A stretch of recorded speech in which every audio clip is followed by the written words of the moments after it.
रात का सन्नाटा, एक रनवे पर खड़ा एक पुराना एयरबस और उसके अंदर 248 लोग डर, घबराहट और अनिश्चितता के बीच फंसे हुए। ये 1976 का एंटेबे एयरपोर्ट है, जहां इजरायली विमान हाईजैक कर लिया गया है। अंदर आतंकवादी बंदूकें ताने खड़े हैं। एक तरफ जर्मन आतंकवादी विल्फ्रेड बोसे और ब्रिगिट कूलमैन और दूसरी तरफ युगांडा के सैनिक, जिनका नेता खुद ईदी अमीन है। बाहर इजरायली स्पेशल फोर्सेस चुपचाप ऑपरेशन की तैयारी कर रही है। ऑपरेशन थंडरबोल्ट शुरू होने ही वाला है। रात के अंधेरे में इजरायली कमांडोज एक काले रंग की मर्सिडीज में छिपे हुए एयरपोर्ट की तरफ बढ़ रहे हैं। ये गाड़ी हूबहू युगांडा के राष्ट्रपति ईदी अमीन की गाड़ी जैसी है, ताकि किसी को शक न हो। सैनिक पूरी तरह तैयार हैं, राइफलें कसी हुई, उंगलियां ट्रिगर पर, सांसें नियंत्रित। जैसे ही वे एयरपोर्ट के पास पहुंचते हैं, एक युगांडन गार्ड उन्हें देख लेता है। उसकी आंखें फैल जाती हैं, पर इससे पहले कि वो अलार्म बजा पाए, एक इजरायली कमांडो उसे सटीक गोली मारकर गिरा देता है। ऑपरेशन शुरू हो चुका है।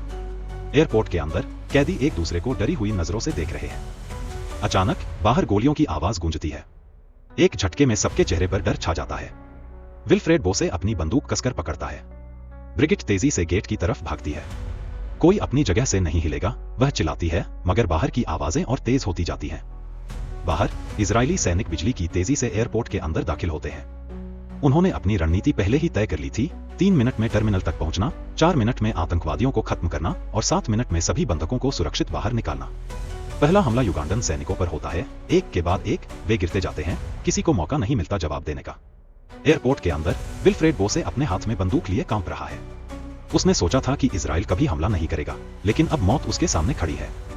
वह बंधकों को ढाल बनाने की कोशिश करता है, मगर बहुत देर हो चुकी है। इजरायली सैनिकों का पहला शॉट सीधे विल्फ्रेड के सीने के आर पार हो जाती है। दूसरी गोली ब्रिगिट को लगता है, वह जमीन पर गिर पड़ती है। बंधक घबराकर जमीन पर लेट जाते हैं, मगर तभी इजरायली सैनिकों की आवाज गूंजती है, हम इजरायली सेना हैं। घबराइए मत। एक एक कर बंधक उठने लगते हैं।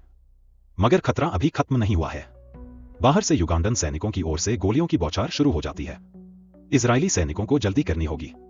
वे बंधकों को जल्दी जल्दी विमान तक ले जाते हैं। चारों ओर भागदौड़ मची हुई है। तभी एक आखिरी गोली चलती है और एक इजरायली कमांडो गिर जाता है। एक इजरायली सैनिक तुरंत पलटकर जवाबी फायर करता है, मगर नुकसान हो चुका है। लेकिन अब कोई रुक नहीं सकता। इजरायली सैनिकों ने शहीद कमांडो और अन्य बंधकों को हवाई जहाज में चढ़ाते हैं। इंजन स्टार्ट होता है और पायलट तेजी से रनवे की ओर बढ़ता है। जैसे ही विमान टेक ऑफ करता है, इजरायली सैनिकों को एहसास होता है, उन्होंने असंभव को संभव कर दिया है।